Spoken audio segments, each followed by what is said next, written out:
Hello everyone, welcome back to my channel. So today I want to talk about why a lot of Chinese people seem to have an obsession with Russia. Over the past 3 years, thousands of so-called Russian product shops have popped up in almost every major Chinese city. These shops mainly sell food items that are advertised as being made in Russia, things like wine, vodka, cookies, candy, snacks, and more. They're usually decorated with Russian flag, Russian dolls, or cute beer mascots. Many use catchy slogans like "Ura" or 战斗民族, which basically means warrior race, kind of like a Dragon Ball Z reference to the Saiyans. I am a warrior, the Saiyan Prince! Some shops even hire actors to pretend to be Russian. This business model tapped directly into the nostalgia of the China-Russia brotherhood, especially among older generation.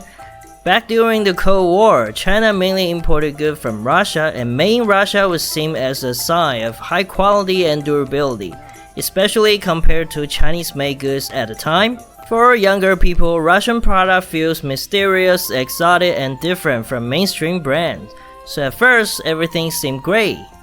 But then the cracks started to show. On social media, real Russians living in China began to point out how suspicious many of these products were. And it turns out a lot of the products weren't Russian at all. Many were made in China but rebranded with fake Russian packaging. Take durian and mango candy, coffee, and other tropical fruit snacks, stuff you never associate with Russia. It starts feeling like you enter an alternative timeline of Metal Gear Solid 3.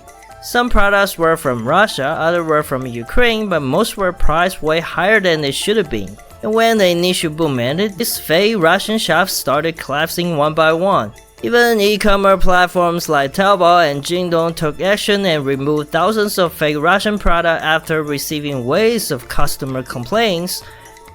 Remember, no Russian. But it didn't stop there. We also saw the rise of fake Russian influencers on Douyin. These people use face filters, spoke Mandarin with a fake Russian accent, wore fur hats or mock Russian costume, and somehow managed to gain tens of thousands of followers. Look at some of these videos. I mean, seriously, anyone with common sense can tell something's off, right? Right? 后面这辆加长林肯是我们交货这电视机的座驾。 So why did so many people fall for it? Well, it's complicated, but let's break it down. Cold War Brotherhood. Back in the 1950s, the Soviet Union was China's biggest ally. It helps China industrialize, and Soviet culture left a deep mark on Chinese art, music, and education. Even in a small city where I was born, Soviet experts helped build movie theaters, bridges, and factories. For older generation, there's a lot of nostalgia tied to that era. Anti-Western sentiment. Both China and Russia have complicated relationship with the West. Many Chinese people admire Russia for standing up to Western influence. In that sense, Russia is seen as a David fighting the Western Goliath. This underdog narrative resonated emotionally. Russian literature and art. Russian authors like Tolstoy, Dostoevsky, and Pushkin are hugely respected in China. Soviet-era music and films also made a big impact.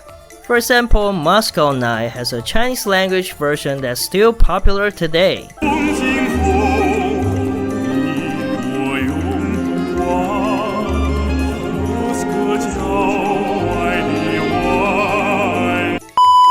Social media hype. Russian influencers gain followers on Chinese social media by constantly praising China, calling it safe, modern, and superior to the West. They play on admiration for Chinese culture, politics, and lifestyle, which flatter local audience and tap into the national pride. 在我心里安全、正直、亲切、热情、热爱、和平，这样的中国值得我用真心去爱。 The beautiful Russian woman stereotype. There's a common belief in China that Russian women are incredibly beautiful. This has been heavily romanticized in pop culture and on social media. Many Chinese men fantasize about marrying a Russian woman, thinking they're more traditional or ideal compared to local expectation. Whether that's true or not, it's another question. The warrior race myth. This idea of Russian as a 战斗民族, a warrior race, comes from a real historical event and pop culture fantasy. Russia defeated Napoleon, fought off Nazi Germany, and won wars in brutal conditions. These stories feed the narrative of strength and pride. Just don't bring up Vladivostok, aka Haisengwei, a former part of Qing Empire that was annexed by Russia. If you ignore that, everything is fine. So yeah, all of this, from fake Prada to fake influencers, it's built on a deep mix of history, fantasy, and social media hype. At the end of the day, most Chinese people have never been to Russia and don't have first-hand experience with Russian culture. But that doesn't stop the myth from spreading. Maybe we're just too busy to think critically and too quick to believe whatever shows up in our feed. Alright, that's it for today's video. If you enjoyed it, give it a thumbs up, hit subscribe, and let me know in the comment what do you think about this Russia obsession. Thanks for watching, and I'll see you next time.